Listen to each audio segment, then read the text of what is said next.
Yo, what's going on, everybody? Welcome back to the channel. We're sitting at about a month and some change left here in the NBA season, and that means two things.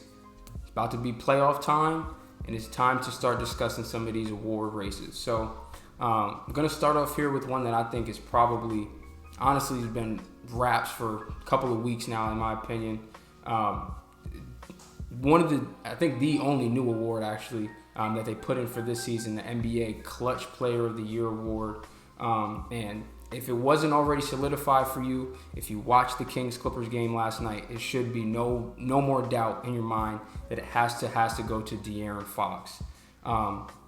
First of all, the game itself was ridiculous. I have some of the stats put up here. The final score is 176 to 175, the second highest scoring game in NBA history. People are just going bucket for bucket in that game, all the way down the fourth and in both overtimes. And every time Sacramento needed a bucket, Malik Monk and De'Aaron Fox, more importantly, delivered. Down the stretch, it just was insane shot making by him on all levels. Shooting it from deep, taking people off the dribble, finishing in the lane with both hands, floaters, transition buckets. If you needed a bucket, De'Aaron Fox is your guy. People was calling him the king in the fourth quarter. Shout out Kenny Beecham and them boys that threw the wire. But right now in the NBA space, De'Aaron Fox might just be the king of the fourth quarter for real. So that award, I think, is set in stone wraps. If you haven't been tuned into Sacramento Kings basketball this year, I promise you're missing out. That team is gritty. They're playing defense. They are playing fantastic offense. The Fox Sabonis pick and roll has really been hard for teams to defend all year. Two lefties. It's just a lot of different angles that people haven't been looking at. The versatility between the two of them is tough for 1 through 5s to kind of match up with. And just his ability to score now, how his game has expanded from him, kind of being not necessarily a rim runner, but, guy put his head down, get to the rim, one of the fastest players in the league, if not the fastest player in the NBA, to now to a point where his outside game is expanded so much. He's a consistent three-point shooter.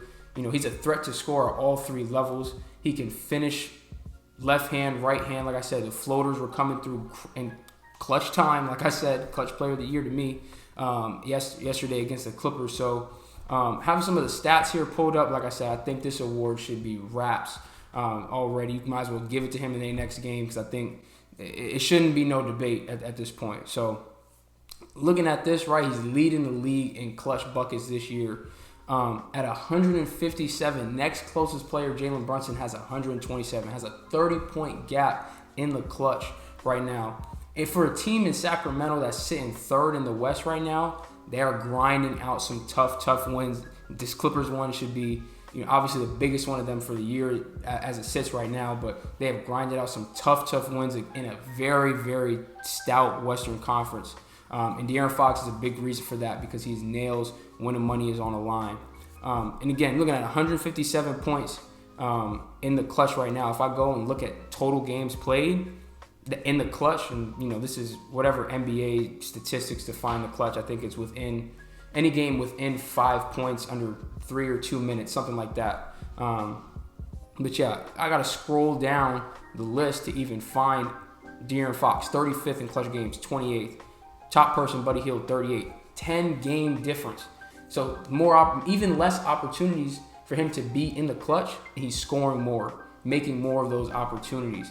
If I switch it over to even something like steals, again, like I said, new coach there, Mike Brown in Sacramento, has that team playing really, really good defense. Everybody is bought in on both sides of the ball.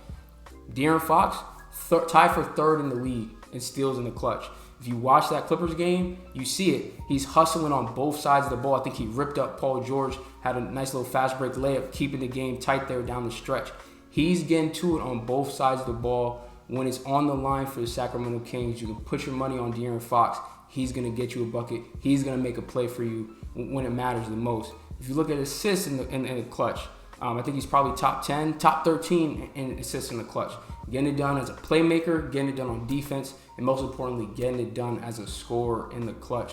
De'Aaron Fox should be the clutch player of the year. If you haven't tuned into the Sacramento Kings this year, I'm telling you, y'all are missing out on some good basketball. One of the best league pass teams. I know they don't play all that much on national TV schedule, ESPN, TNT, but definitely a team to tune in on a night in, night out basis. You're going to see great defense. You're going to see great playmaking from De'Aaron Fox, Sabonis. You're going to see 1-5 pick and rolls where the center can do a lot of things with the ball in his hands, coming off a short roll, coming off a little, mid pick and pop.